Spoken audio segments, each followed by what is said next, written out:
Coming down the stairs as we speak, he's surrounded by his family.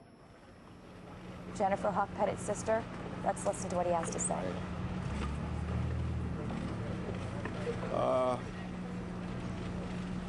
First of all, the Petit and Hawke families would really like to thank the many people from the state of Connecticut and all across the United States that have kept our faith up. Cards, prayers, emails, texts, donations to the foundation. There's just been a groundswell of support from all over. We did our best to keep our faith in God that justice would be served. Time you didn't take deliberations for, another week, another 2 weeks? Well, certainly it's much easier psychologically on us to only have to wait several days than have to wait several weeks, but having never been in this position before, I had no idea what to expect, and in fact our victim's advocate and Mr. Dearington and Mr. Nicholson didn't know what to expect either, so I had no predictions from anybody as to whether it was going to be hours, days, or weeks. Dr. Petit, can you talk about your family? We as the media have seen a glimpse of how strong you guys are. What do you guys do tonight? Good question. We'll probably sit on the couch and talk and probably have dinner together and try to decide what we're going to do over the next couple of weeks. Talk with Dick and Maribel Hawke, my in-laws. They're here en route to their home in Florida, and whether they'll stay for the 2 weeks and wait, or whether they'll head to Florida and then come back for parts of the second part of the trial, because there's been no plan to date as to what exactly their actions would be, and when Cindy, Jen's sister, would come back for the second part of the trial. Do you have any comment on the not guilty count today?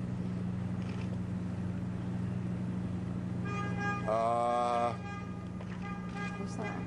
I don't think so. I don't know that I completely understand it. Dr. Petit, you mentioned that you hope the jury is all reassured during the sentencing. What were your views? What should happen? I really don't want to comment on that and interject anything at this point that may affect the second part of the trial. I mean, he is a convicted killer now. It is official. He is. They've ruled on that. Does it matter what happens to him to this point? Does he matter anymore to you?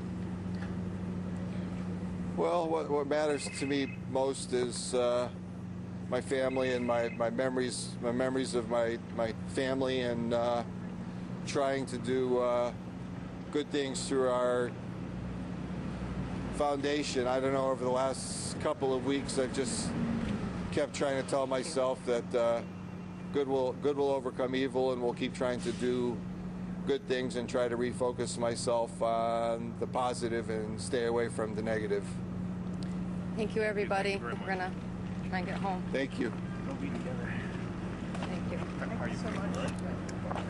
You have been watching outside the courtroom Dr. William Petit, the sole survivor of the Cheshire home invasion, flanked by his family, his father holding him, his sister-in-law Hannah holding him, helping him get through that moment, as everybody wanted to hear what he would say, coming off the first trial where it was an overwhelmingly guilty verdict, guilty on all 16 of 17 charges.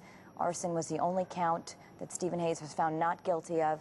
As we listened to what Dr. Petit had to say, he talked about how it was difficult for him to go to trial every day, that at times he felt sick to his stomach with nausea as he got off the exits, but he felt he had to do this for his family. The question it seems everyone has is, how do you do it? How do you go on? And he said, I think all of you would do the same thing for your family.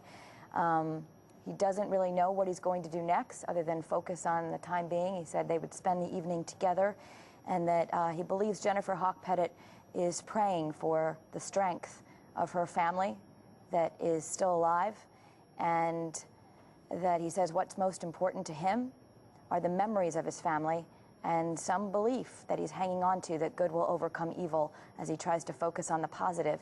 He will have to keep that focus, as it's not over for him. The penalty phase begins October 18th. That's the date the judge has set for the jurors to come back and decide if Stephen Hayes will get the death penalty. The charges he's been convicted of could carry the death penalty.